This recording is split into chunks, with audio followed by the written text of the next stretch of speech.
In 1985, Chilean biologist Dr. Daniel Torres was doing a census of mammals and collecting marine refuse on Cape Sheref in Antarctica. He was going to pick up a big plastic container when he noticed one white rock among the dark volcanic stones. It turned out to be a human skull, and as Dr. Torres found later, it belonged to a young woman who lived in southern Chile.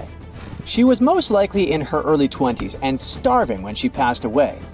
Several years later, scientists also found fragments of femurs and used DNA analysis to prove they belonged to the same lady. This discovery could change history as we know it. How did a female skull end up in Antarctica, at a spot where sealers used to camp? Women usually wouldn't go on sealing trips in the early 1800s. To add to the mystery, there was nothing else found at the site. No papers, no special markings, no tools or other objects that could tell us who she was, what happened to her, or how she ended up there. It could mean that people from Chile had a camp here before anyone else set foot on the continent. Scientists made another unique discovery in Antarctica, an ancient meteorite fragment that could be proof there's life on other planets. They believe this meteorite is over 4 billion years old and it might have come straight from Mars. In 1996, NASA scientists announced that they found special chemical marks on the rock. Some ancient Martian organisms may have left them behind, but not everyone was convinced. And later studies found that the carbon-rich chemicals on the rock probably weren't biological at all. Long ago, when Mars was a much wetter place, massive space rocks collided with the planet. These collisions produced intense heat and changed the landscape. The rock found in Antarctica likely survived 2 such impacts before a third powerful strike hurled it into space. While still on Mars, this rock bathed in water that moved through tiny cracks in its surface. This water probably left behind strange carbon bubbles that scientists thought might be the fingerprints of ancient life. Researchers recover more rocks from space in Antarctica than in any other part of the world. But you don't expect to see a pyramid there, right? I could make you try to solve this mystery, but okay, this object only looks like a pyramid. In fact, it's a mountain. You can easily find it on Google Maps if you scroll all the way to the Ellsworth Mountains. It's the tallest mountain range in Antarctica, and it stretches for almost 250 miles. Explorers from the British Antarctic Expedition first found this unusually shaped mountain and nicknamed it the Pyramid. Over the past 100 years, many people have wondered if there really was a pyramid in Antarctica, and if yes, who built it? But scientists totally rained on this icy parade as they explained there is nothing unusual about a rocky peak showing above the ice. It's just a coincidence that this one and the neighboring peak are cut in a pyramid shape. Researchers at the University of Colorado found a 10,000-year-old hunting tool near Yellowstone National Park. It was buried in ice, but as it melted because the temperatures got warmer, the tool came to the surface. Researchers were keeping this find a secret for a year. They wanted to get the findings published in a scientific journal before amateur archaeologists would get there and start their own search operations on the site and disturb it. The dart, which is about 3 feet long, was made from a birch tree, and it still has some markings that prove that it belonged to an ancient hunter. In the good old days when it was actively used, the dart had a sharp tip on one end. The other end had a little dimple that connected to a hook on a special tool called an atlatl. That atlatl helped a hunter throw the dart much faster and farther than they could just by hand. Talk about ancient tech. The scientists who found the dart say that as the ice continues to melt, they keep finding more ancient tools, plants, and even animal remains in places like Alaska, Canada, and Europe. They plan to go to Glacier National Park in Montana to work with Native American tribes to find and protect any more treasures that may have been hidden in the ice for thousands of years. Paleontologists found something amazing in Antarctica: the remains of a creature that looked a lot like the Loch Ness Monster. The animal they found was a plesiosaur. This marine beauty swam in the ocean during the time of the dinosaurs. This big guy had 4 flippers, a long neck, and measured an impressive 36 feet long from its head to its tail. That's about as long as a big telephone pole. This specific type of plesiosaur is the largest one scientists have ever discovered. It was also very bulky, around 15 tons. That's about as heavy as 2 modern elephants. The fossils of this giant sea creature were first found on Seymour Island in Antarctica back in 1989. But the plesiosaur was so huge and stuck in such hard rock that it took the scientists 3 more trips to get all the fossils out. In the end, they brought 1,760 pounds of fossilized bones to the lab. The scientists noticed that some of the vertebrae bones were fused together, which means this plesiosaur was a fully grown adult. After studying the fossils, scientists decided it had lived 30,000 years before the mass extinction that wiped out dinos about 66 million years ago. In May 1845, Captain John Franklin set off from England with 133 people and 2 ships. They were trying to find a sea route called the Northwest Passage to make traveling between Europe and Asia shorter and faster. The last people who saw Franklin and his crew were sailors on 2 whaling ships in August of that same year. After that, no one knew what happened to them, and it became a big mystery that lasted almost 170 years. People sent search teams to the icy parts of northern Canada, where they found some spooky clues.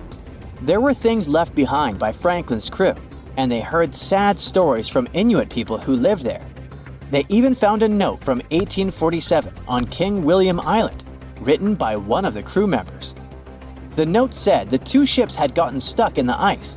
Finally, in 2014, Canadian scientists announced that they had found the wreck of the Erebus at the bottom of the Wilmot and Crampton Bay. 2 years later, they found the second ship, about 45 miles away. Both ships were still in great shape, even after being underwater for so long. Underwater archaeologists studied the cabins on the ships and brought back hundreds of objects. Thanks to these artifacts, they can paint a better picture of what really happened during the last days of Franklin's dangerous journey. A mountain hiker found an unusual sandal in an area known as the Horse Ice Patch in Norway in the summer of 2019. The hiker sent GPS coordinates and photos of the find to researchers who study archaeology preserved within glaciers and ice patches. The archaeologists checked the weather forecast and figured out that they only had 1 day to retrieve the show before the snow covered it with a thick blanket. Then it would take years for it to melt, so they had to act fast and rush to the location to secure the sandal. This vintage shoe turned out to be around 1,700 years old after radiocarbon dating. They also found other artifacts in addition to the Iron Age footwear, such as frozen horse manure from the Viking Age and textiles. All these findings could mean that there used to be a travel route in the mountains that connected inland Norway to the coast a long time ago. Scientists just discovered a lake in Antarctica that flips everything we thought we knew about life on Earth. They drilled through thick ice and found liquid water where everything should be frozen solid. And inside this water, there is life. I mean actual living organisms thriving in the dark, untouched for ages. The story starts with an expedition that added a new, super important spot to the Antarctica map. Between November 2019 and January 2020, researchers trekking across the frozen desolation reached an area called Enigma Lake. They thought they were walking over a huge slab of solid ice, but their gear showed something different. So they used a powerful drill to get through the ice, peered beneath layer after layer, and detected at least 40 feet of liquid water trapped under the surface. They came looking for a rock, but found a hidden world under ice in this Antarctica lake, where they would least expect it. The scientists were shocked and didn't stop at this discovery. They wanted to know where all this water came from, because in this part of Antarctica, the climate is ruthless. Extreme temperature, low precipitation, punishing winds, and solar evaporation aren't exactly perfect conditions for a lake. Any fresh water was supposed to have dried up long ago, so there had to be a source for refills for a subglacial lake in Antarctica like this one. The researchers looked at the chemical composition of the salts and dissolved materials in the water. They noticed some patterns that pointed to a source. It looked like the nearby glacier was feeding the lake via some underground pathway nobody expected to exist. So there it is, an amazing Antarctica discovery hidden beneath ice, fed not from rain or surface melting, but from an underground flow that circles the Earth in silence. And because of that, when the team drilled deeper, they didn't just find water, they found a secret ecosystem. Life, where they thought there couldn't be any. Now, by life here, I don't mean the kind that waves at us. I mean tiny creatures, tiny structures, microbial communities that evolved in isolation, shielded by the ice, and pretty restricted to their hidden home. They cover the lake bed in microbial mats, not just blobs of algae, but complex, carpet-like mats of microorganisms. Some mats look like thin, spiky coverings, others like thick, crumpled carpets, or even tree-like structures up to 15 inches tall. And these formations, looking straight out of a sci-fi movie about life on distant planets, aren't random specks of DNA floating in water. They are thriving, building structures, layering, changing over time. So the lake bed is kinda like a forest floor, only it's dark, cold, and covered by ice. If life can flourish under 45 feet of ice in near darkness, maybe our ideas of where it can exist need updating. And we don't know what happens when we disturb this hidden lake ecosystem. What if we inject humans, machinery, or even our breath into the mix? These microbes have lived isolated for who knows how many millennia, maybe even millions of years, without any exposure to the world above. If humans mess with them, these organisms could be at serious risk when they meet microbes they had never met before. The lake could get contaminated, and its ecosystem could change for good. As we step into this new territory, we must be extra cautious. After all, the entire Antarctica is like a book of secrets of evolution, adaptation, and survival that we must read carefully. This continent keeps surprising us. Animals that were never seen before turn up in its remote corners, from bizarre sea creatures to ice-loving insects you didn't know existed. For example, the ice-loving sea anemone scientists spotted hanging upside down from the underside of the Ross ice shelf. It looks like a delicate flower glued to the ceiling, waving its tentacles into water as cold as a bad breakup. Researchers steered a robot under the ice and found a brand new species. Then there's the celebrity newcomer with serious red carpet energy, the Antarctic strawberry feather star. This floating pom-pom can have up to 20 arms. It got its nickname because the body looks, you guessed it, strawberry-ish. And oh, I guess Antarctica is the last place where you'd expect to see a fish nursery, but it has the largest known one in the whole world. Researchers were there towing their cameras along the Weddell Sea seabed to map it when they spotted thousands, then millions of identical bowls in the sediment. The nests covered 93 square miles of seafloor, and there were a total of 60 million of them, one every 10 inches. All the nests belong to icefish. These creatures are white-blooded, meaning they don't have hemoglobin, the stuff that makes blood red, and somehow they still manage to survive in water cold enough to shatter your soul.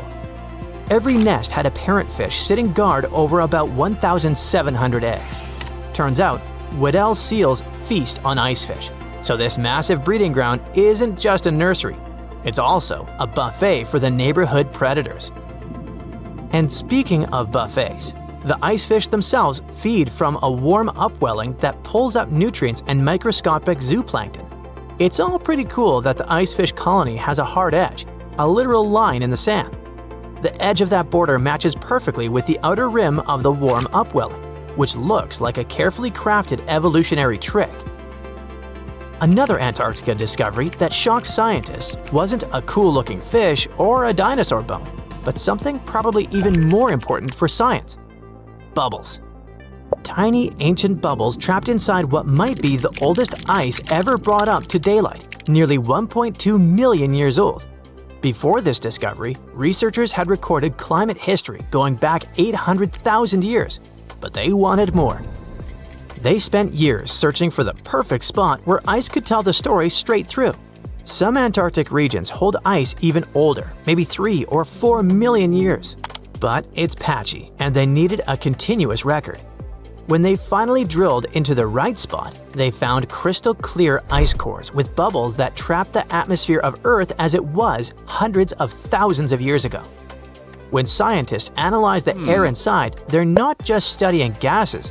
They can tell what our distant ancestors inhaled, what the planet exhaled, and how the rhythm of life and climate played out long before us. The period around 900,000 years ago, the same time sealed inside this ice, may have been one of humanity's closest calls. According to genetic studies, the human population shrank to about 1,300 individuals on the entire planet. Nobody knows what exactly led to this, but it could have been the climate. So these ancient bubbles might hold the clues we need to understand how our ancestors survived one of the toughest chapters in Earth's story. And maybe how we can survive the next. Because, the planet keeps repeating itself in new and uncomfortable ways, and Antarctica has lessons to teach us. One lesson we might learn the hard way has to do with what's under its ice. Scientists recently found that there's something brewing beneath Antarctica that's anything but chill. There might be volcanoes there, quietly waiting for their moment. Yeah, you heard it correctly. Volcanoes, the hot, fiery kind sitting under miles of ice. The team used computer simulations and found that when parts of the ice melt, the pressure holding those volcanoes down eases up. And boom! They could start melting even more ice from below. It's like a self-feeding loop of chaos. The ice melts, volcano wakes up, then more ice melts. Even if humans stopped affecting the climate conditions on the planet tomorrow, that chain reaction could keep going because it's not just about the air. It's about the fire hiding underneath.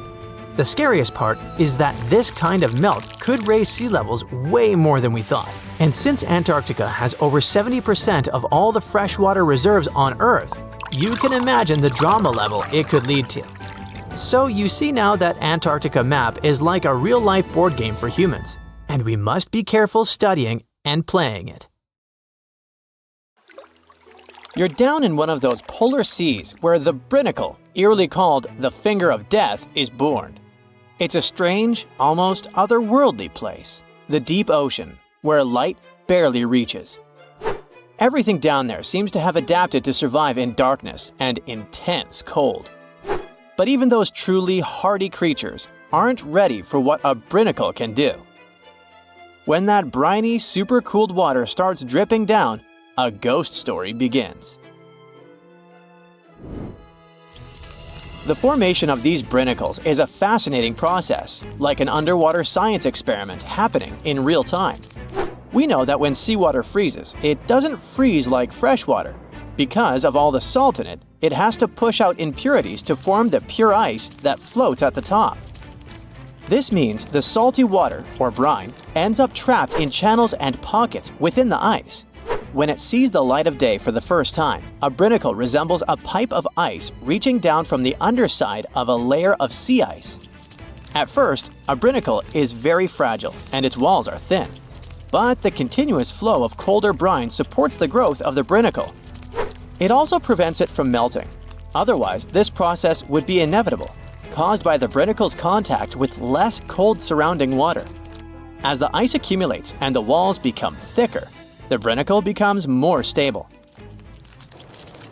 Over time, the brine trapped inside gets squeezed out through tiny cracks, dripping down in this cold, heavy plume. Once that cold brine starts flowing downward, it begins freezing the seawater around it into a sheath of ice.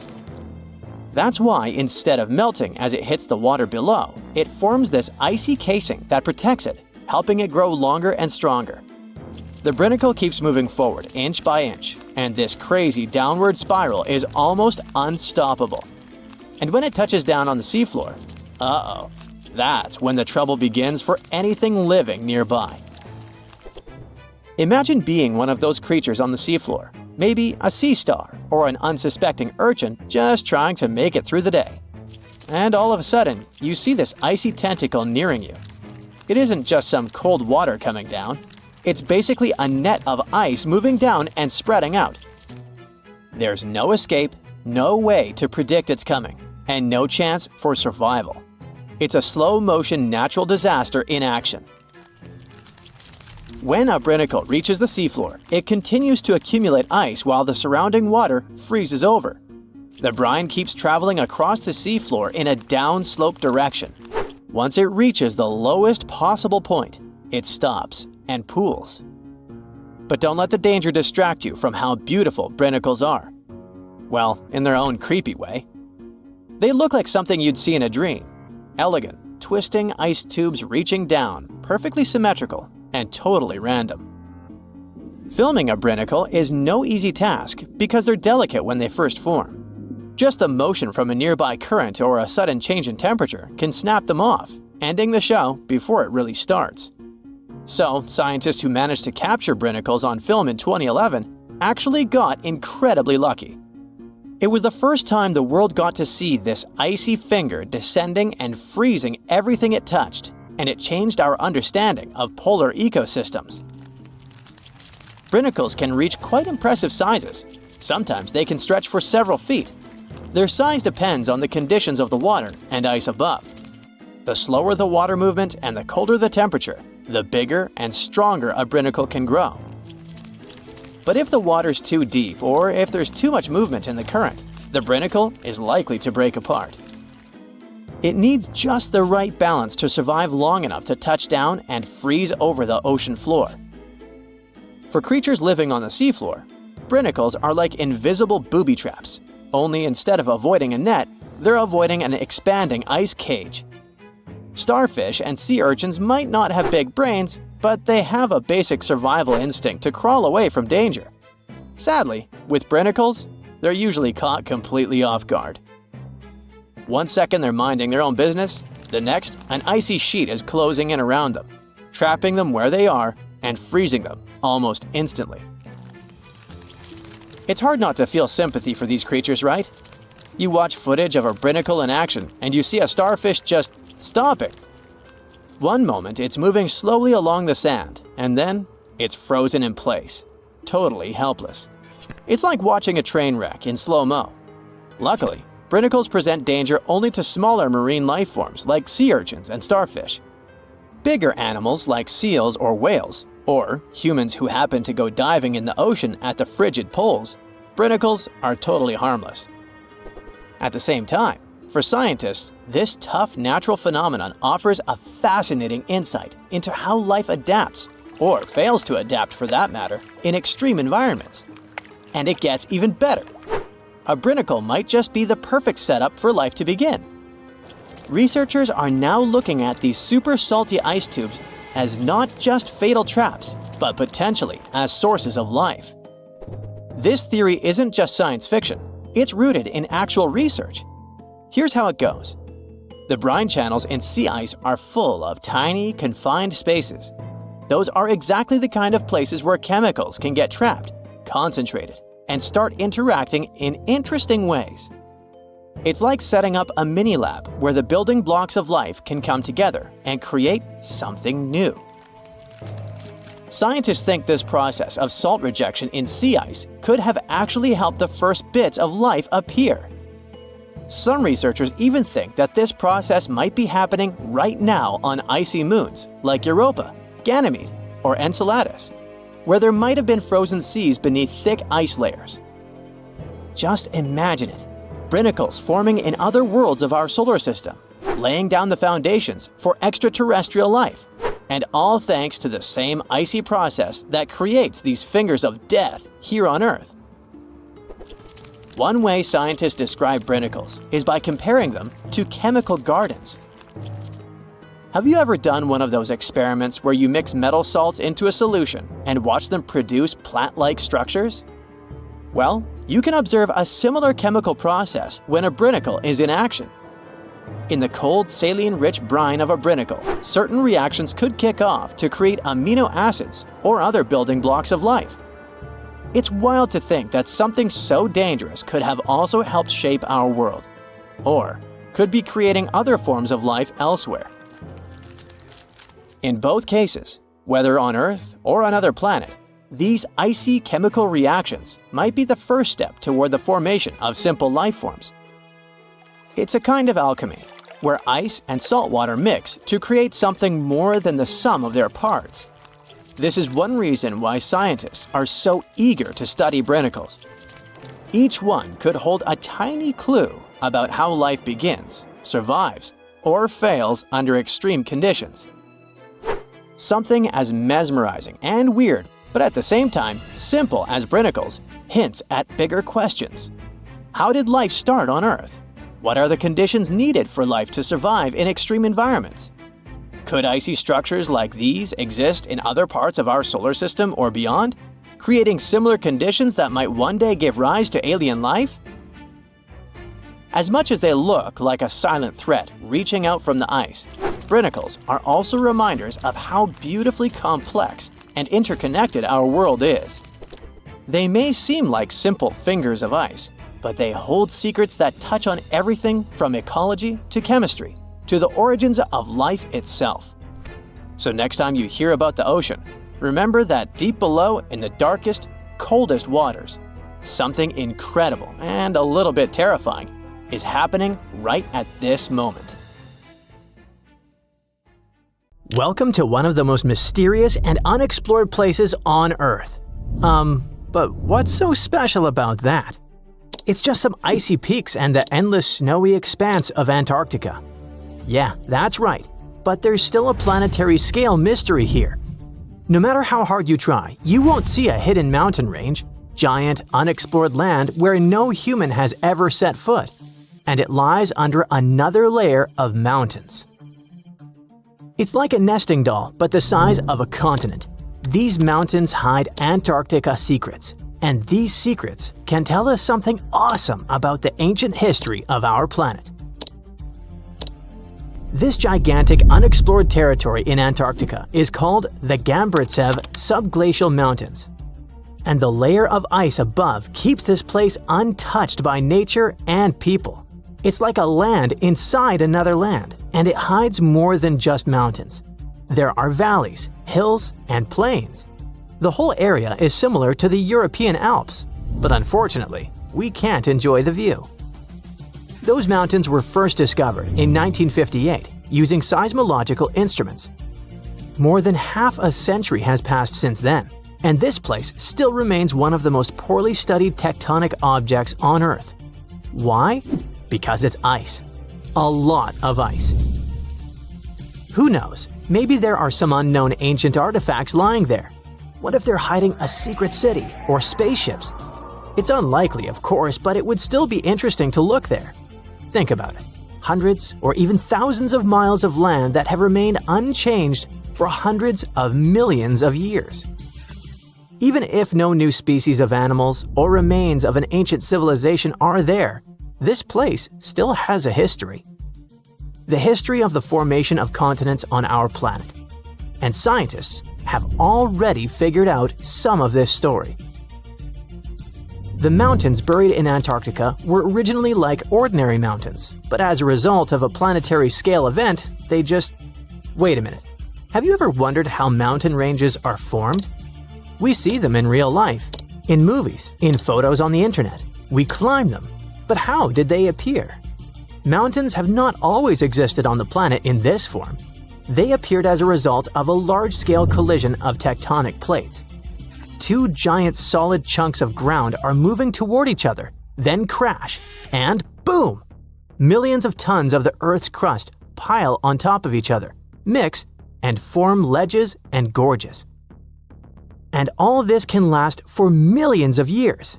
Yes, it's a disaster, but it's very slow. Some tectonic plates are still colliding. For example, the Himalayas continue to grow because the Indian and Eurasian plates are still ramming into each other. And this process began about 50 million years ago. The Gamburtsev Mountains under ice experienced a similar event, only much earlier. An article in the journal Earth and Planetary Science Letters says that they appeared during the formation of the supercontinent Gondwana.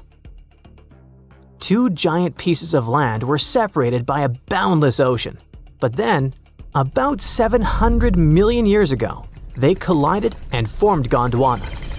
This supercontinent included the territories of modern Africa, South America, Australia, India, and Antarctica.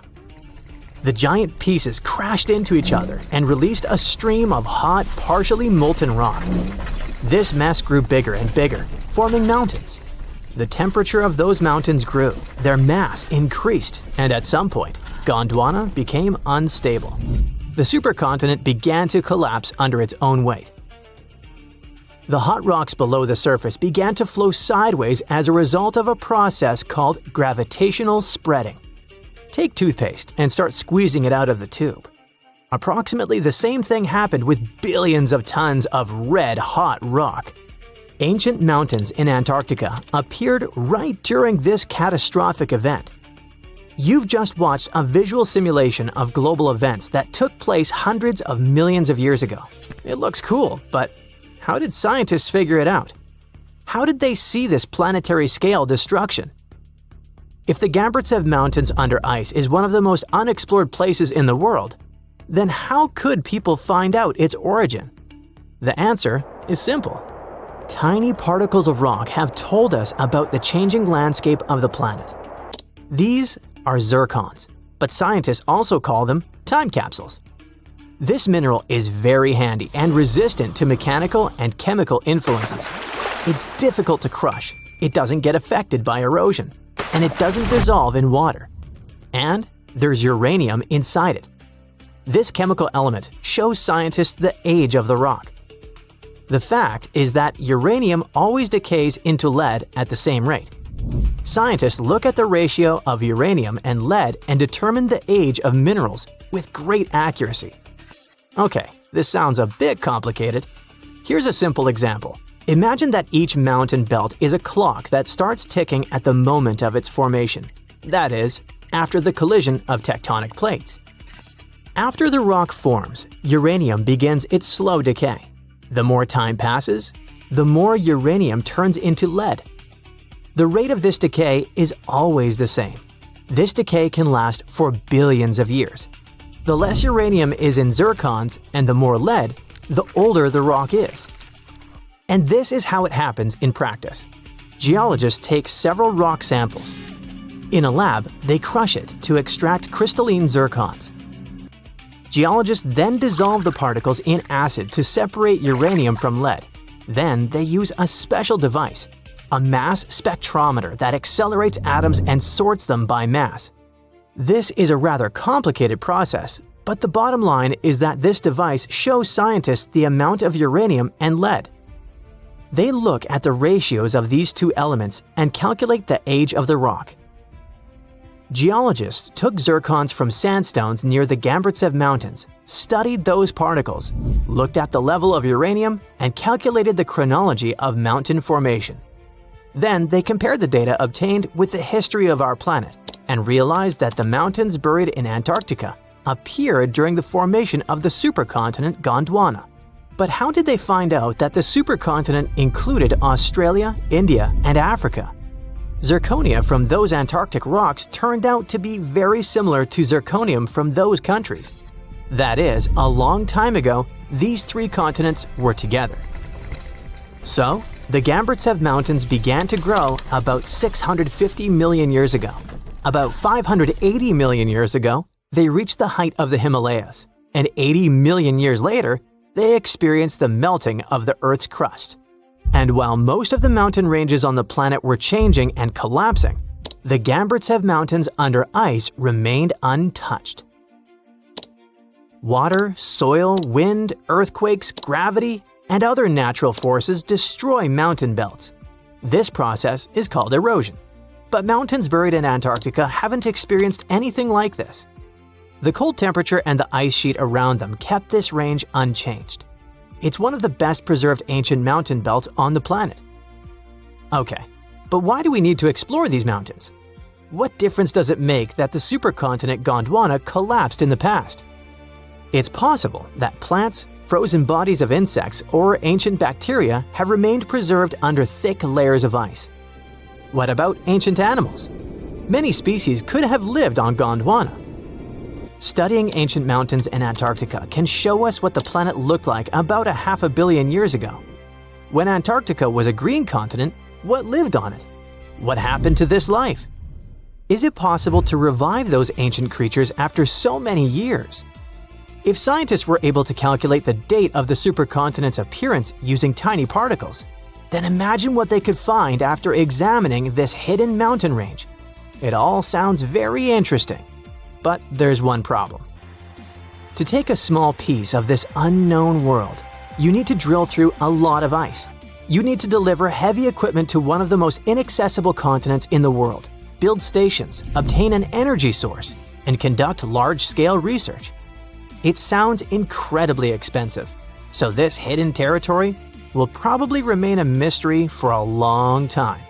Let's just hope that some billionaire will want to find out Antarctica's secrets and arrange a large-scale expedition there.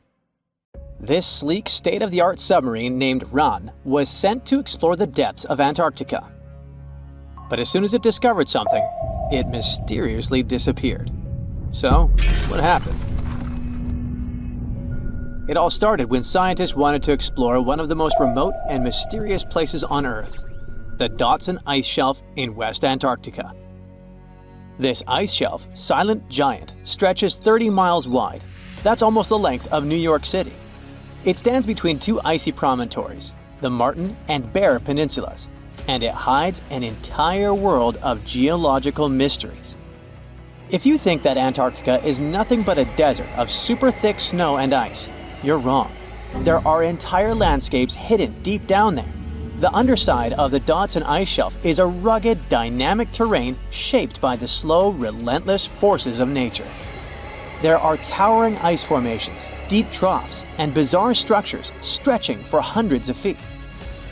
Scientists are super curious about it, but as you can imagine, this landscape isn't easy to explore at all. To find out more, we have to scan the area with satellites or try drilling through the snow, trying to collect the big picture, piece by piece. But these methods only gave us vague hints. The real breakthrough happened when scientists came up with the idea to let the submarines explore it. Autonomous submersibles could swoop deep into the icy waters beneath the Dotson Ice Shelf and tell us what's up down there. These robotic explorers have fantastic advanced sonar systems. It's that thing that bats or dolphins do. They can use sound to see the world. Basically, they send out sound waves underwater, and when those waves hit something like the ice shelf above or the seafloor below, they bounce back to the system. Animals feel how long it took for the sound waves to return and how they changed. And this helped them understand what's located where. For example, clicks that dolphins send out tell them where the fish are. We copied this crazy evolutionary trick and adapted it to our underwater exploration. Only our version is much cooler, with a higher level of precision, so we created detailed maps of the environment. The Ran submarine was one of those robotic explorers. It was named after the Norse deity of the sea. Ran had been meticulously programmed to navigate a treacherous landscape of Antarctica. But even with all this training, its journey led to an unexpected and eerie end. In 2019, Ran was sent to explore the depths beneath the Dotson Ice Shelf. It was a hero, the first one to go on a mission like this. The team said it was like seeing the other side of the moon. For 27 straight days, it worked tirelessly. It traveled over 620 miles beneath the thick ice. That's like a journey from Paris to Berlin. Ran went further and deeper than anyone could have imagined. At one point, it reached over 10 miles into the glacier's belly, and what it discovered down there was astonishing. Scientists thought there would be some smooth, uniform ice surfaces, but Ran revealed an underside marked by huge cracks, ridges. There were formations that looked like sand dunes, frozen in time. And finally, it found some mysterious swirling and teardrop-shaped patterns. They all looked more like art than geology. This actually tells the story of ice shelves and the ocean around it. Warm water sneaks in under the ice and melts it from below. Sometimes it smooths the ice out, but other times it carves out these weird, uneven shapes that look like patterns and drawings. And some of these shapes are huge, over 1,300 feet long. That's about 3.5 football fields. The reason why they look like swirling doodles is because the Earth spins. It makes the water turn in special ways, bending the shapes and drawing these spirals. It's called the Coriolis effect. Imagine you were on a merry-go-round and tried to throw something like a ball. It would go in a curve, not a straight line. Same thing happens with the water on Earth. Later, scientists found similar patterns in other Antarctic ice shelves, though they weren't as epic as the ones under Dodson. But Ran also discovered something horrifying. Turns out that these warm waters, aside from being great artists, are also a huge danger. The Dodson ice shelf isn't just hanging out serenely on the sea. It's part of a very delicate system and acts as a protective barrier that holds back huge glaciers in West Antarctica. The ice shelf is floating on the ocean, but it's still connected to the land. As warm water sneaks underneath it and the ice melts, the Dodson can't hold on to the land as tightly anymore. The protective barrier starts to weaken, and this lets the glaciers behind it move faster into the ocean. When those glaciers flow into the sea, they add more water, which could cause sea levels to rise, eventually changing our coastlines. Rand stumbled upon huge pockets where the ice was melting at alarming rates, all due to powerful underwater currents. It was like seeing a ticking clock on the glacier. The stakes were high, but luckily the submarine was ready. This time, it managed to return. And then, it worked for 5 more years, helping scientists with tons of useful data. The missions were daunting. There could be periods where Rand slipped into the pitch-black cavity beneath the glaciers, spending 24 hours without communication. But it was mapping every peak and every valley.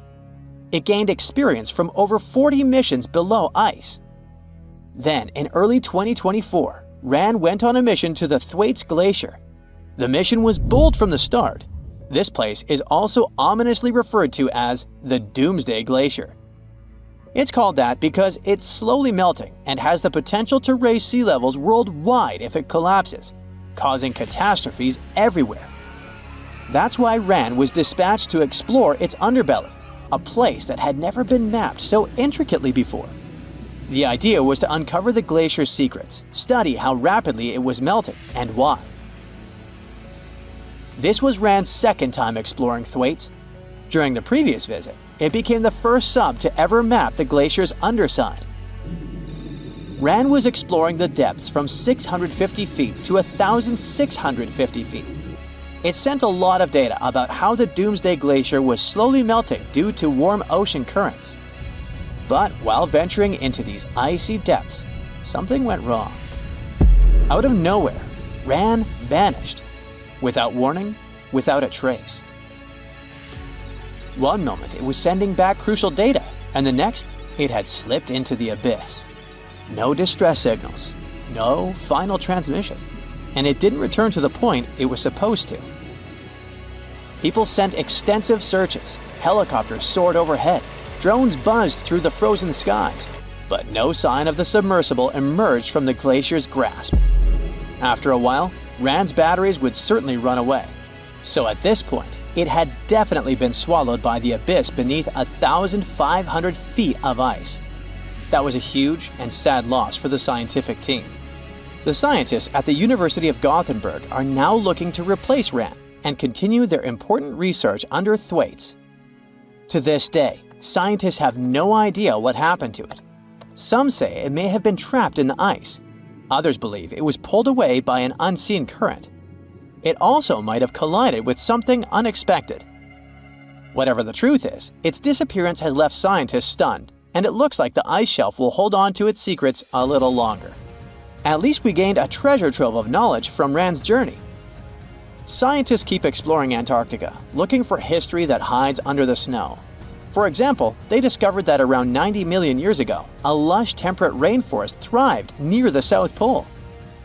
They revealed an ancient world far warmer than they ever imagined. Deep in Antarctica, they unearthed fossilized roots, pollen, and spores preserved in the soil. All this shows that there was a swampy rainforest that flourished despite months of polar darkness. All these discoveries changed our understanding of Earth's climate, both in the past and the future. The whole internet is buzzing about an unusual discovery on Google Maps in Antarctica. Southeast of Japan's Showa Station, someone noticed a giant door standing out in the icy landscape. Some call it Bigfoot's vacation home, or a shuttle from Star Trek. Others say it's a blown-off Boeing door that somehow ended up in the snow. Scientists have a way less exciting explanation. It looks like the so-called doorway is actually part of fast sea ice. It floats near the coast where the water is shallow and islands are scattered around. This spot could simply be an iceberg that got stuck and is slowly melting right where it is. You can see other icebergs nearby in the same area. Ice flowing around a solid underwater rock could have formed a natural pattern. The ice is pretty thin here, and because of the rocks underneath, the ice forms unique shapes. Geologists add that the mysterious find is just a rocky ridge sticking up because the ice level has dropped a bit. The top of it is the ridge, and the sides are two snow tails, long streaks of snow shaped by the wind. These snow tails show which direction the wind usually blows in this area. The previous mysterious Google Maps find in Antarctica was a pyramid that turned out to be a mountain. You can easily find it if you scroll all the way to the Ellsworth Mountains. It's the tallest mountain range in Antarctica, and it stretches for almost 250 miles. It's not the first pyramid on this continent, as explorers from the British Antarctic expedition found another unusually shaped mountain and nicknamed it the Pyramid. But this one didn't have a pyramid shape after all, so nope, there are no pyramids in Antarctica. Sorry to ruin it for you. In 2011, scientists from Chile found a strange fossil in Antarctica that looked like a squashed football. It received the nickname The Thing because it looked like something from a science fiction movie. It turned out it was a giant soft-shell egg from around 66 million years ago. It was more than 11 inches long and 7 inches wide. The only bigger egg ever found was of the extinct Madagascan elephant bird, which was 1.5 times as tall as Michael Jordan. The Antarctic egg is also special because it's the first fossil egg ever found in this part of the world. So, whoever left it there must have been huge, probably a giant sea reptile that lived long ago, like a mosasaur. This is surprising because most scientists thought these creatures didn't even lay eggs. The egg is also unique because it has a thin eggshell and no pores, which is totally different from most dinosaur eggs. Scientists did a lot of work and studied 259 types of living reptiles, like lizards and snakes, and their eggs. From this, they figured out that the creature who laid the egg was probably at least 23 feet long, not counting her tail. During the late Cretaceous period, this part of Antarctica must have served as their nursery. Paleontologists have found bones of tiny mosasaurs and plesiosaurs in the same area, as well as bones from the grown-up ones. If you've ever lost your ID and still can't find it, try looking under the Antarctic ice.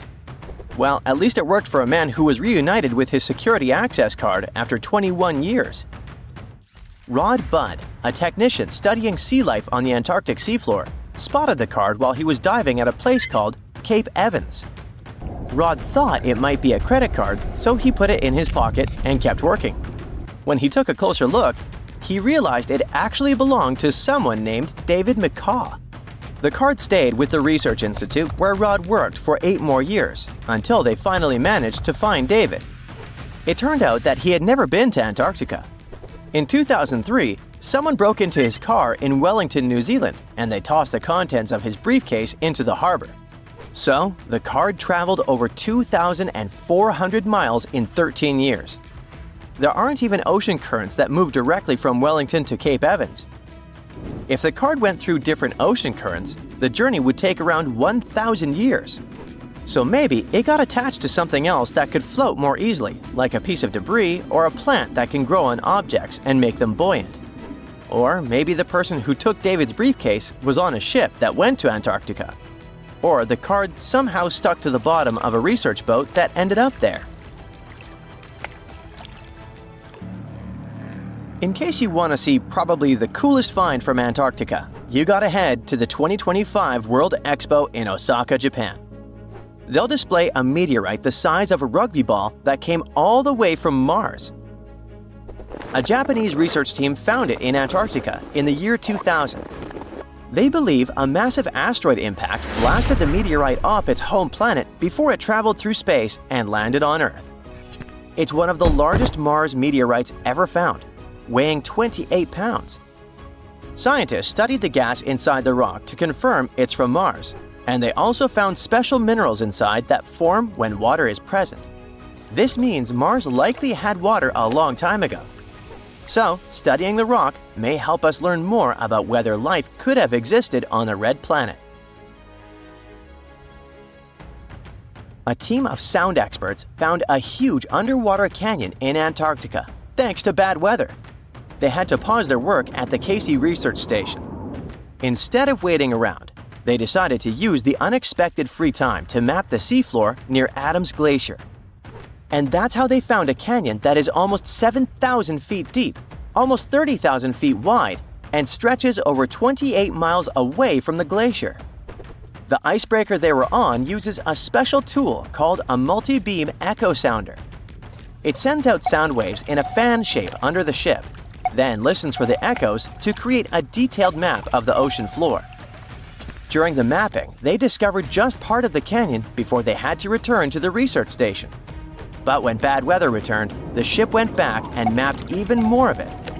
They were working among waves up to 13 feet high and winds up to 50 knots, but they still managed to get about 15 hours of data to complete their map. On their way back to Australia, they stopped one last time to fill in any missing spots on the map. This advanced mapping technology is helping scientists learn more about the history of glaciers and ocean interactions in Antarctica. A scientist was browsing through satellite images for brown trails of penguin droppings and found 4 new colonies of emperor penguins in Antarctica. This means there are now 66 breeding colonies for this vulnerable species. These new colonies likely have been around for years, though they're mostly small, with fewer than 1,000 pairs of breeding penguins each. Some of these colonies are close to other penguin areas, like the one that's not far from an old research station that never reported penguins nearby. One of the new colonies was found close to a place called the Lazarev Ice Shelf, where there used to be a larger penguin colony. They thought this colony went extinct in 2019, but it seems the penguins have just moved a bit because of changing sea ice conditions.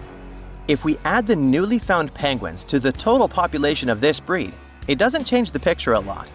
But it can help scientists see how emperor penguins adapt to the changing conditions. Antarctica. It was once a green land full of dinosaurs, but now it's a frozen continent bigger than that of the US that doesn't belong to anyone. It isn't hard to find. Wherever you go, just go south until you get to the big icy thing at the south pole of our planet. It lies within the Antarctic Circle, and it's the largest single mass of ice on Earth. The continent is bigger than the US and even bigger than all of Europe. And still, Antarctica was officially discovered recently. Scientists hadn't known of its existence until 1820. After the discovery, it took another 2 decades to confirm it was a whole new continent, and a few more decades after that to decide on a name. In Antarctica, anti means the opposite. So Antarctica literally means the opposite of the Arctic. Now, even before scientists discovered the land, ancient Greeks already theorized that there must be a southern continent to balance out the Arctic in the north. Also, some scientists who studied Polynesian artwork and oral history believe that Polynesians found the continent over a millennia before the Europeans did. Anyways, today we all know of this icy land at the South Pole.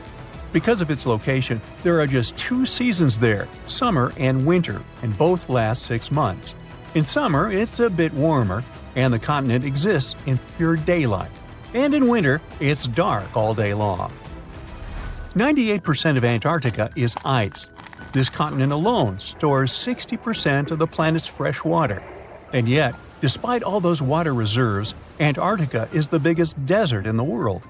By definition, a desert is an area with sparse vegetation and little snow or rain. Notice that plenty of sand isn't a necessary condition here, even though the continent does have some sand and even sand dunes. It also gets a lot of wind. Antarctica is the windiest continent on Earth, and wind speeds can reach 200 miles per hour. That's even faster than hurricane winds. The little snow the land gets never melts. It just builds up over time, for centuries and millennia. So there's a thick ice layer there. This makes Antarctica full of hidden secrets. There's a whole new world underneath its ice. For example, there are a lot of mountains on the continent that are like 9,000 feet tall. It's taller than 3 Burj Khalifas stacked on top of each other, if we must, and that's currently the tallest skyscraper in the world. But we don't see all those mountains because they're all hidden under the ice sheet that's almost 16,000 feet thick. There's also a lake down there, beneath over 11,000 feet of snow. The lake is called Lake Vostok, named after Vostok Research Station, under which it's located. Originally, it was just a hypothesis. Over a century ago, a scientist suggested that the huge pressure created by tons of ice could decrease the melting point of ice in the lowest layers of the ice sheet, creating liquid water, which could form a lake. He didn't prove his ideas in his lifetime, but others continued his work and confirmed that this theory was true. There's also a canyon in Antarctica, hidden underneath huge masses of snow too. It's deeper than the Grand Canyon we have in Arizona. There is a mountain range that divides the continent into 2 parts, East Antarctica and West Antarctica. The western part of the continent is experiencing higher temperatures and is starting to melt. If West Antarctica melts and releases its stored water, it will raise the average global sea level by about 16 feet. That will be enough for some cities all over the world to completely disappear. Perhaps the first to turn into a water world will be Thailand's capital, Bangkok, which is just 5 feet above sea level. Then it will be Amsterdam in the Netherlands, followed by Ho Chi Minh City in Vietnam, Cardiff in the UK, and New Orleans in the US. People do a lot of work in Antarctica now, residing there for many months at a time to study this mystery of a continent. Over the years, even a few children were born there. But it's not a country, and the land doesn't belong to anyone. It's governed by the Antarctic Treaty System, an agreement of peaceful research and collaboration that suspends all territorial claims. It was first signed by 12 nations, and now there are 59 supporters, half of whom have decision-making powers. The continent is occupied all year round by researchers from all over the world.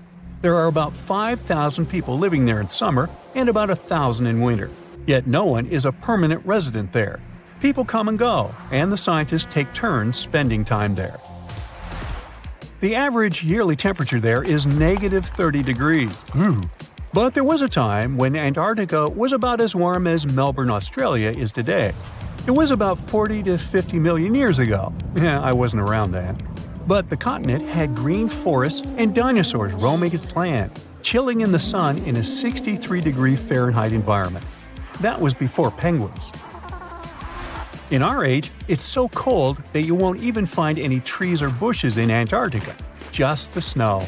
The only plants that can thrive in such extreme temperatures are lichens, moss, and algae. People can't stand such freezing conditions for lengthy periods of time either, so the continent has never had any indigenous population. Well, that is, if we don't count penguins, seals, whales, and a few other types of birds that live there now.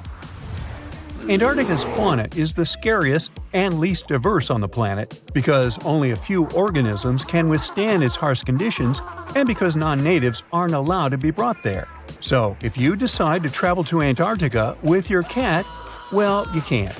Hey, I don't make the rules. But those few species that live on the South Pole totally own the place. There are no more than 5,000 people there and around 20 million penguins.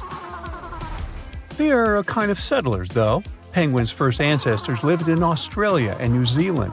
There are still a few penguin species there, including the smallest penguin on Earth that is just 1 foot tall.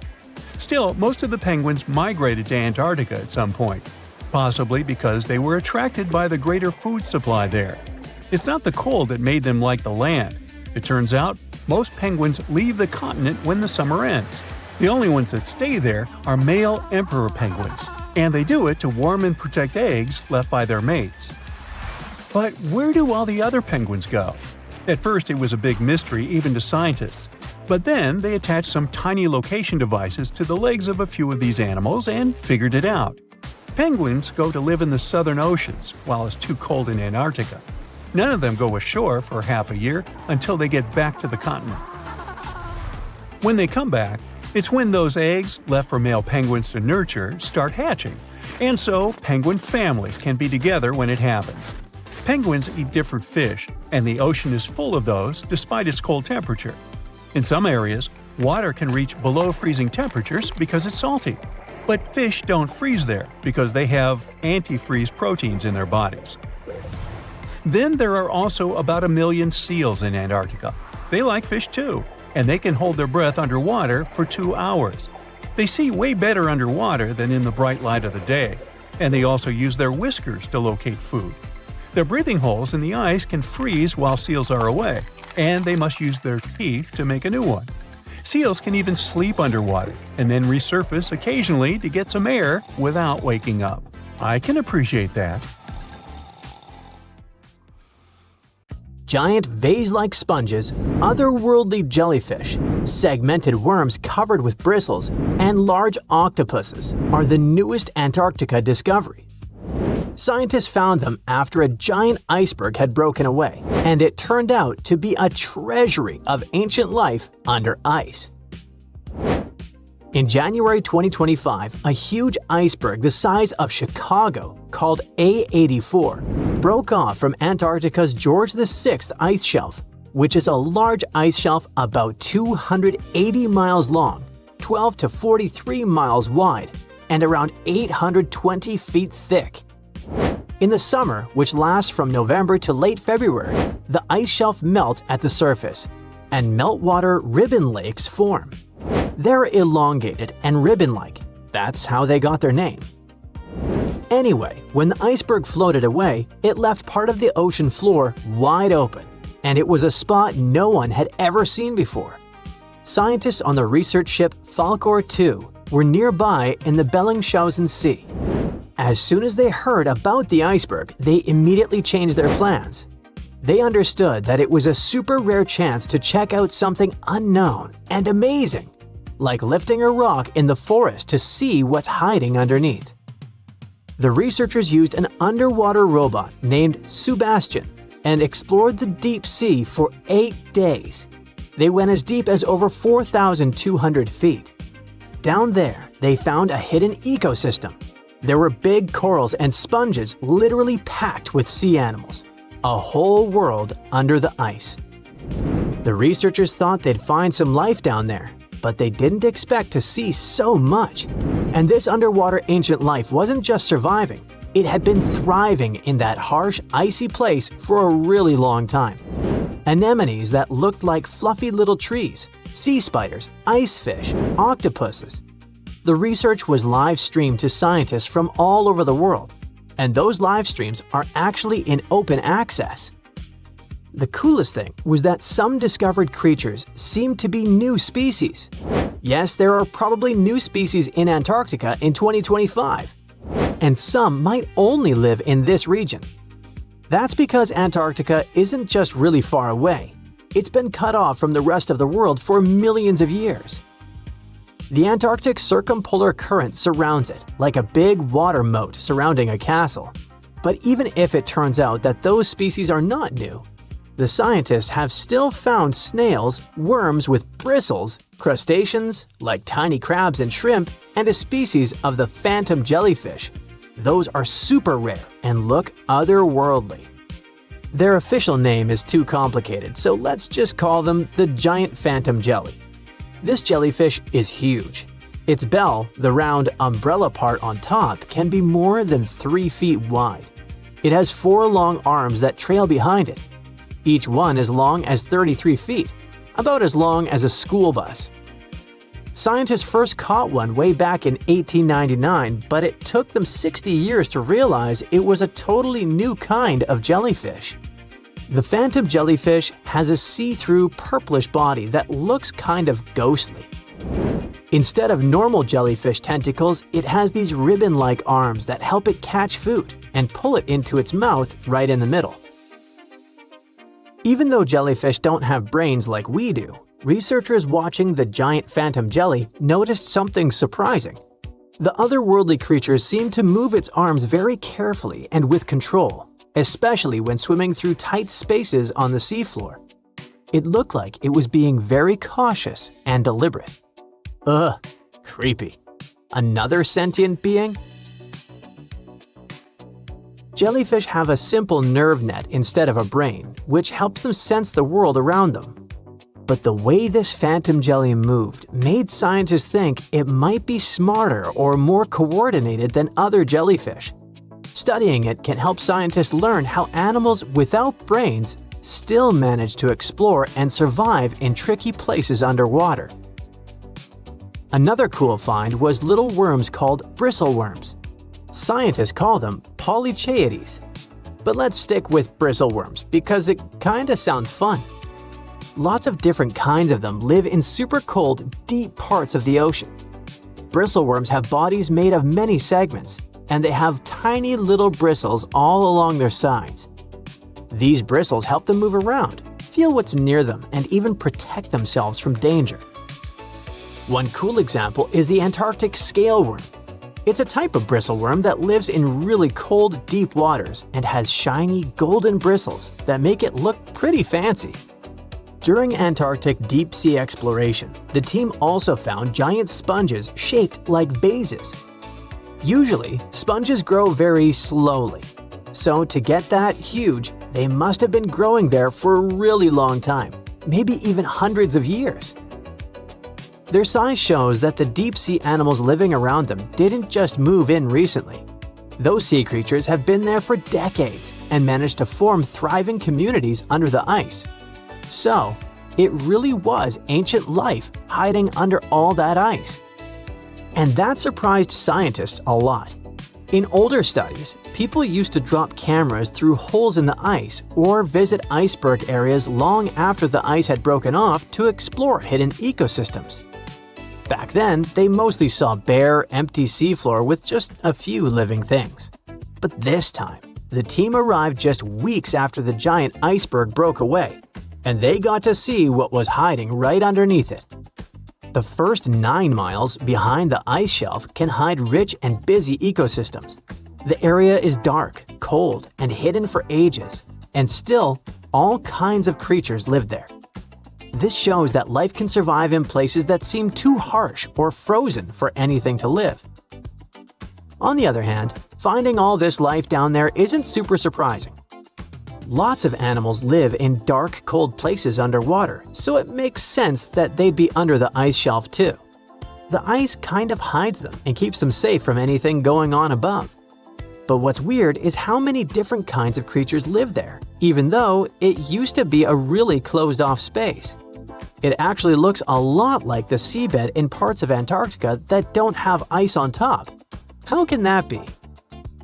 Usually, tiny plants called phytoplankton grow near the surface where sunlight hits. Little shrimp-like animals called krill eat those plants at night. When krill get full, they sink down and bring food and nutrients to the ocean floor. Even their waste helps feed the deep-sea creatures. But if there's a huge ice cap above, sunlight can't get through, so no plants can grow there and no krill bring food down that way. Scientists thought this would mean less food and fewer animals down there, but they found a lot of life anyway. Turns out, food and nutrients probably sneak in under the ice, carried by underwater currents, kind of like rivers flowing under the ocean. Scientists found some animals that lived a long time, so it looks like those currents, which mostly come from melting glacier water, bring enough food to keep the ecosystem healthy and full of life. No one really knows what's going to happen to all that deep-sea life now that the iceberg has floated away. Those creatures have lived under the thick ice for who knows how long in super stable, pitch black conditions. Obviously, they're not exactly fans of change, so losing that icy roof might totally mess with their whole setup. One of the scientists mentioned that the ice shelf the iceberg came from has been creeping backward, like 25 miles over the last 50 years. That's a part of a bigger pattern. Antarctica's ice is melting faster and faster, which pushes sea levels up around the world. That's why this Antarctica discovery matters. The team's trying to figure out not just what's happening now, but how this hidden ecosystem fits into the bigger picture. If we can understand how this place is changing over decades or even centuries, maybe we can predict what's coming next. And it's pretty amazing that breaking ice can tell us so much, right? Ooh, mysterious mountain ranges hidden under thousands of tons of ice. Bizarre, transparent creatures with see-through skin, singing snow plains. Antarctica has its own terrifying secrets. And now, a mysterious ice hole the size of Switzerland that keeps popping open. And scientists have finally figured out why. This hole, called the Maud Rise Polynya, was first spotted in 1974 and 1976 in the Weddell Sea. Since then, it's been kind of playing hard to get. Sometimes it appears, sometimes it disappears for years. And when it does show up, it mysteriously changes size. For decades, researchers were trying to figure out what makes it form. Then, in 2016 and 2017, the Polynya went absolutely massive, more than 30,000 square miles. The hole stuck around for several weeks during winters. It was the first time since the 1970s that the Weddell Sea had such a huge, long-lasting Polynya. Here's the deal with Antarctic sea ice. In summer, the ice is at its smallest, around 1 million square miles. Yeah, that's considered small. By winter, it spreads to a whopping 7 million square miles, covering about 4% of Earth's surface in weird white tiles. Most of this ice grows during the weeks-long polar night on the floating ice shelves around the continent. These holes in the ice, called polynyas, usually form when strong winds from inland push the ice tiles apart. That same cold wind also freezes more seawater inside the hole, adding extra chunks to the ice sheet. But the Maud Rise Polynya isn't near the coast, where those winds normally help make holes. Out in the open ocean, holes like this are rare. Add in the fact that ice across the Southern Ocean has been shrinking. No wonder scientists are left bewildered. What exact conditions are creating this stubborn giant ice hole? To crack the mystery, the scientists dove into a mountain of data: satellites, floating sensors, even info from tagged marine animals. Plus, they had years of past observations from other researchers. And they found something unusual. In 2016 and 2017, the Weddell Sea's circular ocean current, called the Weddell Gyre, was stronger than usual. That extra punch made it easier for salty, warmer water from deep below to reach the surface. The Maud Rise Polynya sits above an underwater mountain called Maud Rise. During those big Polynya years, the stronger current caused salt to gather around this submerged peak. On the surface, the wind whipped over the ice, creating a corkscrew effect. It literally pulled that salty water up from below. The extra salt lowered the freezing point of the surface water, allowing the Maud Rise Polynya to form and stick around. Polynyas are really important for the planet. The dense salty water formed in these holes can travel huge distances, spreading across the global ocean and affecting climates everywhere. But these magnificent holes aren't the only cool and mysterious phenomena Antarctica is famous for. How about underground lakes? Or shall I say under-ice lakes? Because there are entire lakes hidden under Antarctica's thick ice. Scientists first found them back in 1970 using radar, and now they think there are around 400 lakes tucked under around 2 miles of ice in the explored areas. These lakes likely formed after Antarctica broke off from Gondwanaland, the ancient supercontinent. Surprisingly, the water in the lakes doesn't freeze because the ice above presses down too hard. Hey, it's physics, bro! The biggest of them all is Lake Vostok, discovered in the 1990s. It sits a bit more than 2 miles below the ice. Scientists have drilled down to take samples, and the water they pulled up was about 26 degrees Fahrenheit, even though the lake had been trapped under ice for over 20 million years. There's also Lake Williams. In 2014, scientists made a lit discovery there. They found a thriving colony of microorganisms nearly a mile under the ice. Those tiny creatures never saw sunlight or fresh air. Instead, they used methane and ammonium as energy to grow. Another marvel hides in plain sight in the McMurdo Dry Valley. It's a waterfall that looks like something straight out of a horror movie. Bright crimson water, like blood gushing from a wound in the ice, pours down 5 stories from Taylor Glacier into Lake Bonny. Ooh, spooky. But there's actually a scientific reason behind it. The water that feeds Blood Falls used to be part of a salty lake. Now, it's completely cut off from the atmosphere because glaciers formed on top of it. Trapped more than 1,300 feet underground, the water has become super salty, 3 times saltier than seawater, and it can't freeze. This underground water is also packed with iron and completely lacks oxygen in sunlight. When it slowly seeps through a crack in the glacier and hits the open air, the iron oxidizes, basically rusts, and turns the water that eerie dark red. With such creepy landscapes, Antarctica might look like a frozen wasteland, freezing cold, almost no rain, and winds that could knock you off your feet. The coldest Earth's temperatures ever was recorded there, minus 128.6 degrees Fahrenheit. And still, Antarctica is actually home to some seriously bizarre wildlife. For the longest time, scientists thought nothing could survive under all that ice. Turns out, they were very wrong. There are all sorts of creatures that have adapted to the brutal environment. Tiny microbes, crustaceans, colossal squid, and spiders so big their legs could cover a dinner plate. Giant worms with shiny golden bristles and huge sharp-toothed jaws also lurk under the ice. And then there's the ice fish, a completely see-through fish with huge eyes and organs you can literally see through its skin. These fish have built-in antifreeze proteins to survive the freezing waters, and they can't live anywhere warmer. Even stranger, they don't have hemoglobin, the protein that makes our blood red. In other words, they survive without the stuff that literally keeps most animals alive.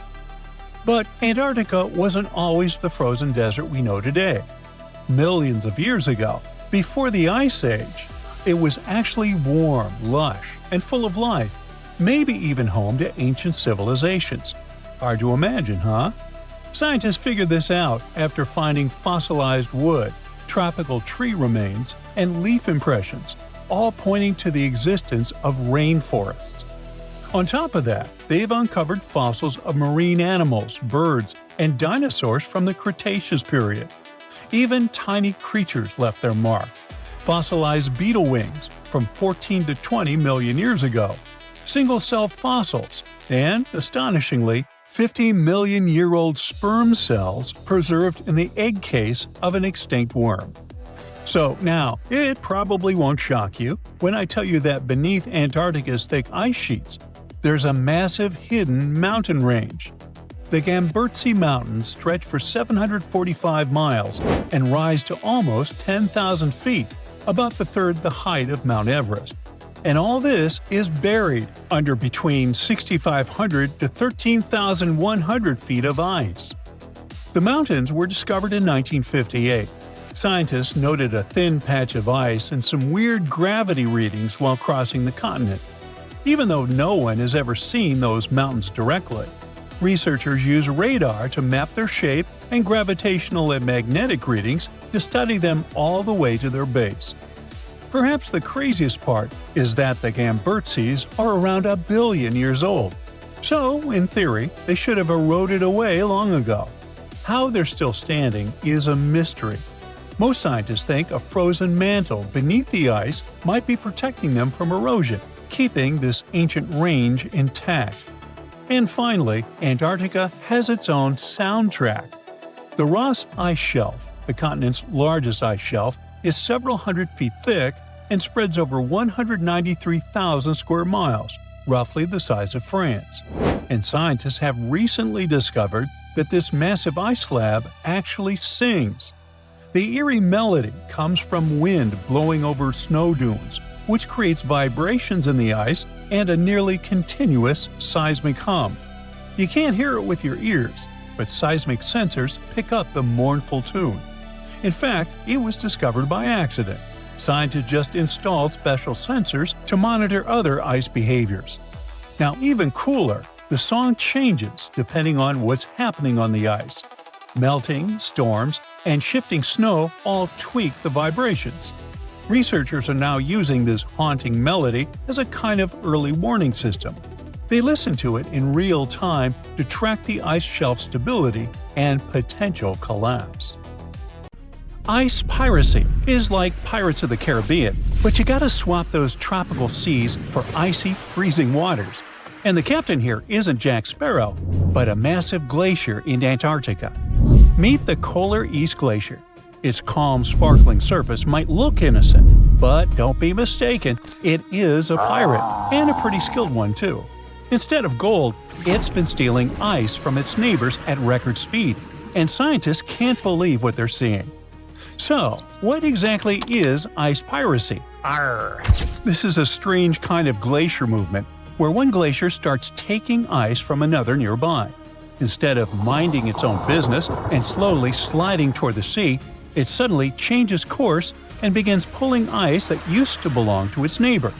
The pirate glacier speeds up, the victim slows down. The problem is that the balance of ice in the region might get completely thrown off. This isn't brand new information though. Scientists have known about this quirky behavior for quite a while. But they used to think that this process took hundreds, maybe even thousands of years. Now, something really strange is happening in Antarctica. We're seeing, for the first time ever, a glacier pirate in action, and it's moving much, much faster than anyone expected. It all started when researchers from the University of Leeds began looking at satellite images taken between 2005 and 2022. They wanted to analyze the rates of flow from 8 ice streams in West Antarctica. And yes, glaciers do move. Think of them as huge piles of snow that have turned into solid ice over time. This ice slowly changes shape, shifts, and moves. That's why glaciers are often called rivers of ice, because they flow, for real. Gravity is what makes it happen. The ice slowly slides and deforms under its own weight, thanks to the pull of gravity. And when it comes to glacial movements, they can either advance or retreat. If more snow and ice build up and melt away, break off, or evaporate, a glacier will advance. But if it loses more than it gains, it will retreat. Oh, and glaciers also move at different speeds, depending on things like the slope of the land beneath them. But if that flow starts speeding up, well, that's bad news for coastal communities all over the world, because that means more ice is moving from land into the ocean, which contributes to Antarctic ice loss and, eventually, sea level rise. Now, back to the recent ice research in Antarctica. The team calculated ice velocity using a tracking technique that measures how visible features, like cracks or rifts on the ice surface, shift over time. And they found that 7 of those 8 Antarctic glaciers had sped up. On average, they've doubled their speed since 2005. Given the impacts of how Antarctica's climate is changing, warming up more and more each year, this doesn't really come as a surprise. But here's something strange. One glacier, just one, slowed down. We're talking about the Polar West Glacier. It slowed by about 10% over the study period. But how can a massive chunk of ice just hit the brakes, so to speak?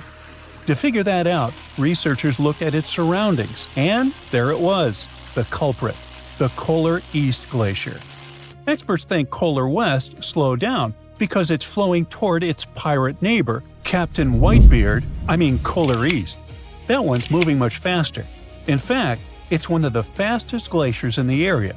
Its speed has been increasing by about 105 feet every year over the study period.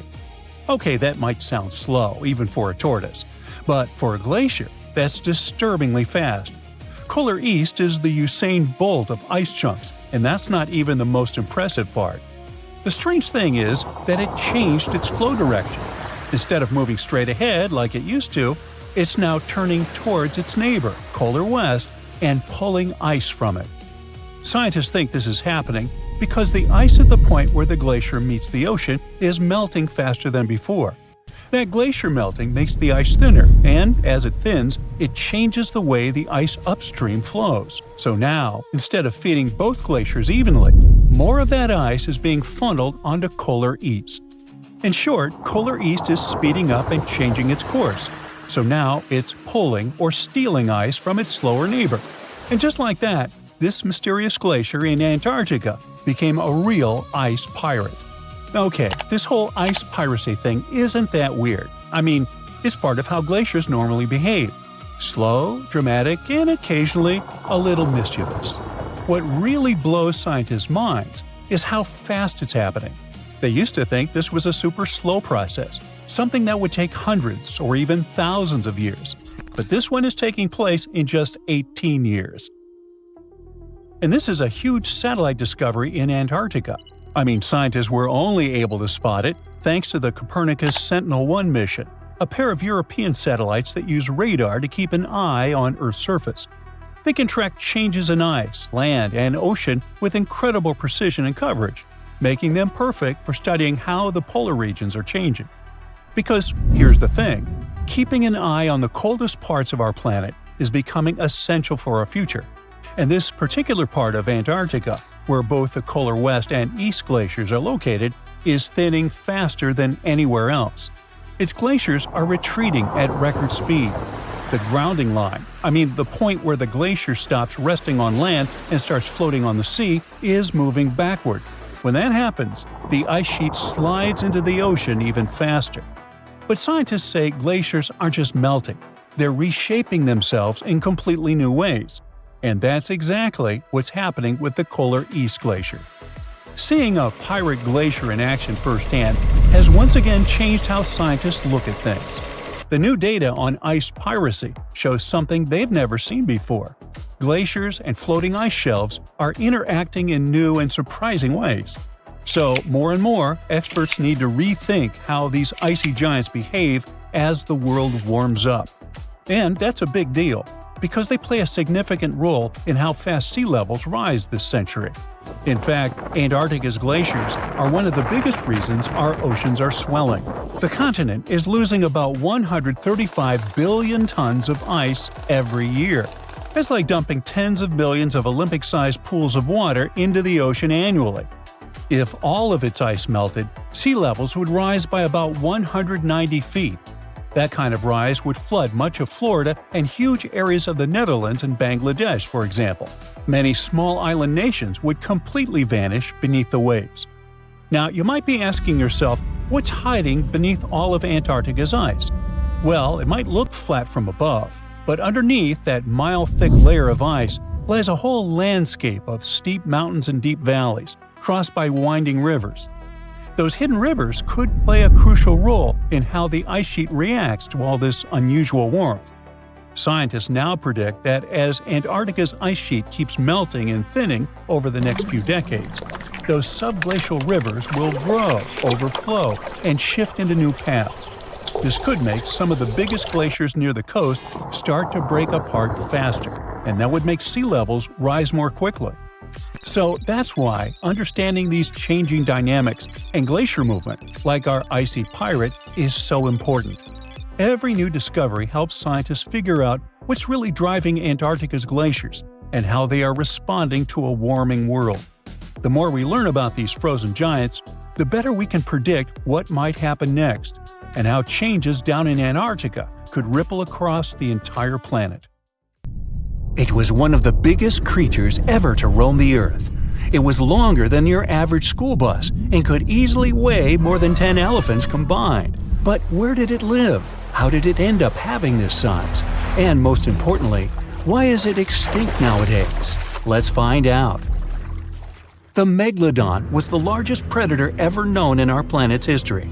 In terms of its location, the Megalodon lived practically in all waters on our globe, except near the poles. The reason why there were no Megalodon teeth found in Antarctica is probably that the gigantic creature adapted to only warm tropical and subtropical waters. The younger ones liked to keep to the shores, while full-grown adults preferred coastal areas, but they could easily move into the open ocean as well. How do we know the Megalodon was so widely spread? We can only presume, based on the fact that they discovered the most northern fossils off the coast of Denmark and the most southern in New Zealand. The discussion of how the Megalodon got this size is still open in the scientific community. They recently found out that not all the specimens from this fascinating species reach the same huge size. This has to do with a little something called the Bergmann's rule, which says that the temperature of the surrounding environment affects the animal's body size because they either need to conserve or shed heat. The megalodons that reach cooler waters probably needed more body weight to make sure they survived in low temperatures. On the contrary, those living in warmer waters had to be smaller to avoid burning up. But what did this enormous fish look like? Most modern depictions show the megalodon resembling an enormous great white shark. But well, it seems it may not necessarily be correct.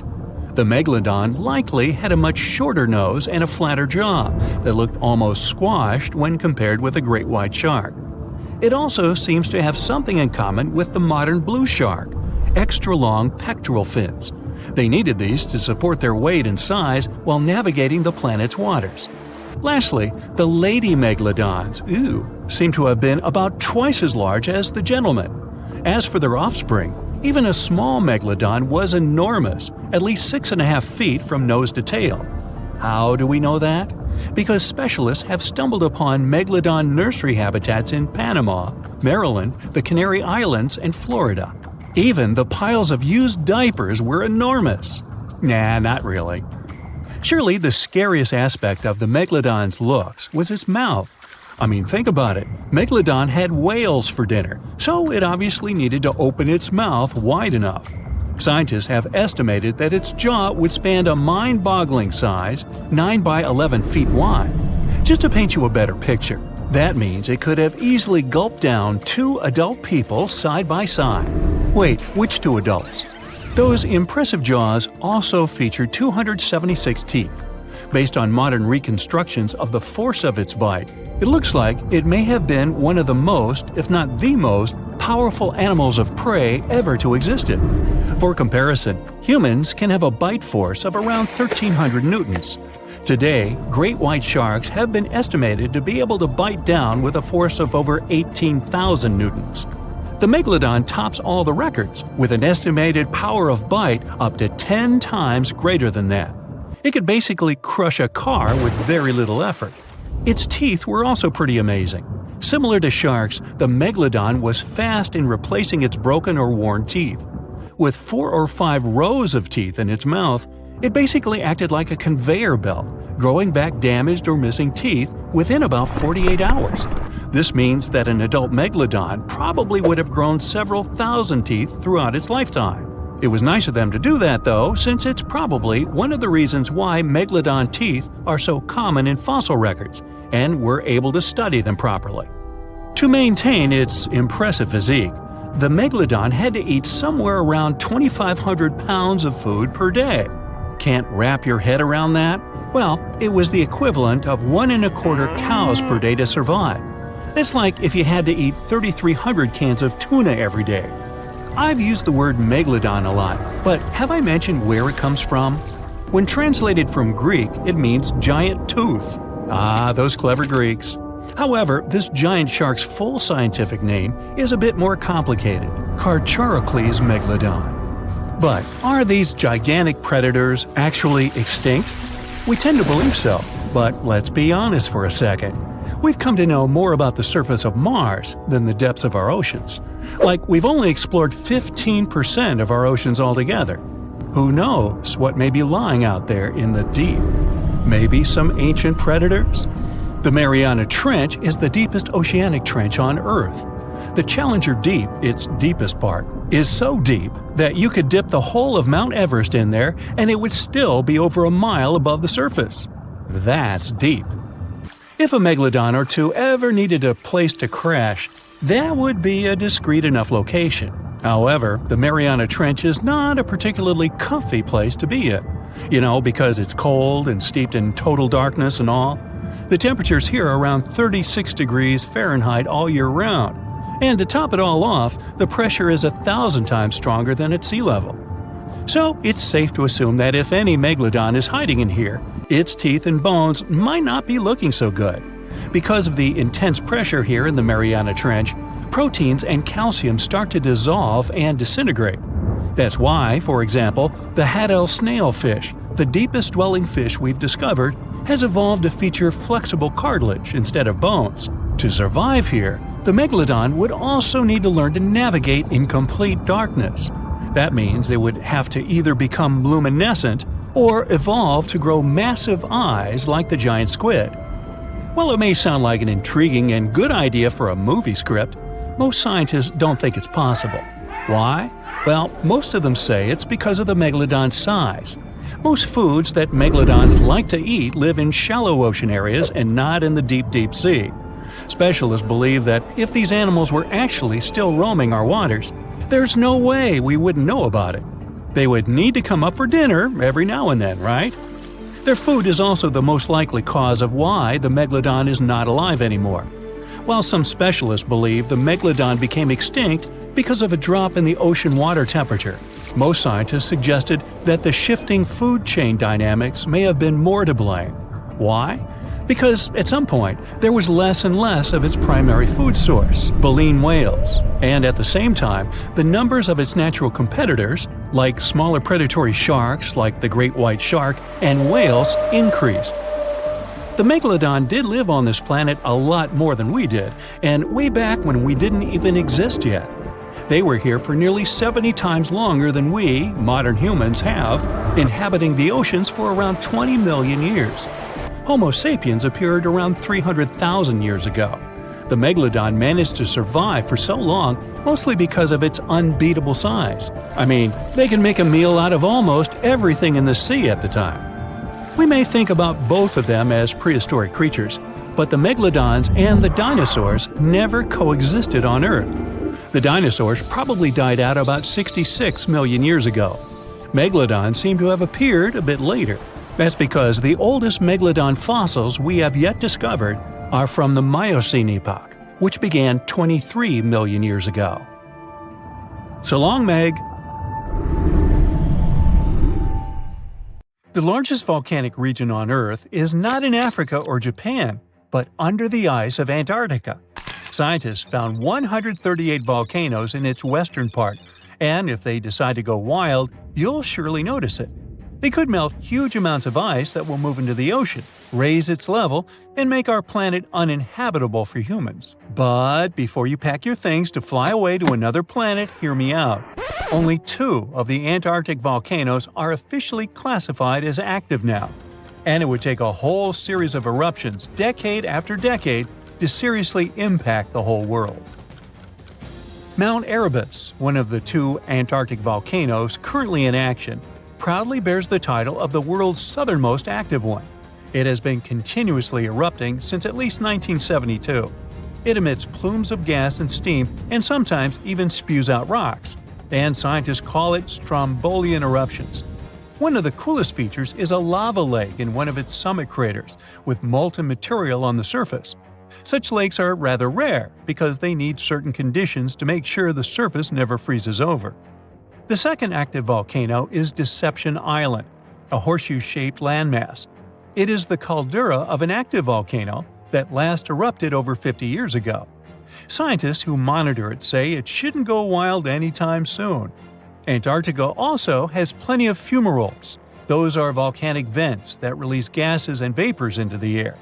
In the right conditions, they can spew out enough stuff to build fumarolic ice towers up to 10 feet tall. Scientists keep an eye on the Antarctic volcanoes with seismometers that detect when the Earth starts trembling from volcanic activity. Sometimes they also use more complicated tech, But it's all really challenging because of how far away this polar region is and how tricky it is to get there. That's why no one can predict when one of the continent's volcanoes that are now sleeping might erupt.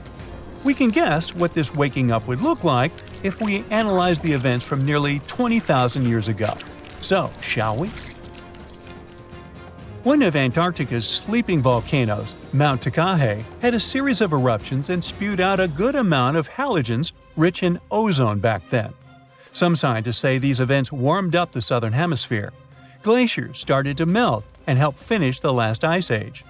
For these events to repeat, we'd need a series of eruptions with substances rich in halogens from one or more volcanoes that are now above the ice. It's an unlikely scenario, but since it already happened in the past, it's not completely impossible. As for volcanoes hiding under a thick layer of ice, it looks like their gases would hardly make it to the atmosphere, but they would be strong enough to melt huge caverns in the base of the ice and produce a serious amount of meltwater. The West Antarctic ice sheet is wet and not frozen to its bed, so this meltwater would work as a lubricant and set the overlying ice into motion soon. The volume of water that even a large volcano would generate in this way is nothing compared to the volume of ice beneath it. So, a single eruption wouldn't make a difference. But several volcanoes erupting close to or beneath any of the western Antarctica's big ice streams would. Those ice streams are rivers of ice that take most of the frozen water in Antarctica into the ocean. If they change their speed and bring unusual amounts of water into the ocean, its level will rise.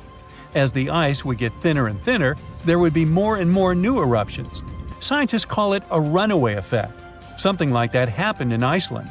The number of volcanic eruptions went up when glaciers started to recede at the end of the last ice age. So, it looks like, for massive changes, several powerful volcanoes above the ice with gases full of halogens need to get active within a few decades of each other and stay strong over many tens to hundreds of years. Antarctica stores around 80% of all the fresh water in the world, and if they melted all of it, global sea levels would rise by almost 200 feet. And then we'd have to look for a new planet to live on. But this again is an unlikely scenario. It's more likely that the eruptions under the ice will lubricate ice streams and seep water into the ocean, but it wouldn't be the end of the world. A super strong, super angry supervolcano could do it though, and it has already happened in the past. Over 200 million years ago, the world went through a major makeover with not one, not two, but 4 massive volcanic eruptions in huge pulses. The supervolcano called Camp had been erupting over and over for 600,000 years. It all happened in Wrangell, a large chunk of land that used to be a supermassive volcano stretching across what's now British Columbia and Alaska. And it wasn't the lava or the volcanic ash that ruined the environment. The eruption made carbon levels skyrocket. The planet would never be the same again. This volcanic activity might have helped dinosaurs grow from cat-sized critters into giants we saw in Jurassic Park. It kicked off a 2-million-year rainy season. It made the whole world hot and humid, and the dinos just loved it. Researchers dug deep into sediment layers beneath an ancient lake in Asia to uncover these secrets. They found traces of volcanic ash and mercury, clear signs of those epic eruptions. There were carbon signatures showing huge spikes in carbon dioxide levels. It made the atmosphere toasty, and the rain poured down. So the bad news is, another eruption like this could happen. The supervolcano beneath Yellowstone National Park has been sleeping for nearly 70,000 years. But if it wakes up, it would be many times more catastrophic than the eruption of Mount St. Helens in 1980. It's considered the most disastrous volcanic eruption in U.S. history. It followed 2 months of earthquakes and injection of magma below the volcano that weakened and destroyed the entire north face of the mountain. The eruption column went 80,000 feet into the atmosphere and spread ash over 11 U.S. states and several Canadian provinces. The last Yellowstone eruption was 1,000 times greater than that. The ground above Yellowstone sits on a hot spot made of molten and semi-molten rock called magma. This magma stuff flows into a chamber beneath the park, about 4 to 6 miles down, making the ground puff up like a balloon. But then, as it cools down, the ground goes back to its usual state. Volcano watchers have been keeping an eye on this for a century. They noticed the ground lift up about 10 inches around 20 years ago, but since 2010, it's been going back down. The experts say we have no big eruptions on the horizon, so doomsday isn't coming anytime soon. But there's some underground activity going on lately which keeps us interested. Since humans haven't been around to witness every little thing Yellowstone does, it's kind of tough to say for sure what's brewing down there. Yellowstone has had some epic eruptions within the last couple million years. They happen like clockwork, with gaps of 600,000 to 800,000 years between them. The last big one was around 640,000 years ago, and it basically reshaped the entire landscape, spreading ash and debris as far as Louisiana. You can still see the aftermath of the last big eruption in the Yellowstone caldera today. Experts say a massive eruption like the last one is an unlikely scenario. We're more likely to see eruptions of steam and hot water or lava flows. When and with what force it will wake up remains a mystery to scientists.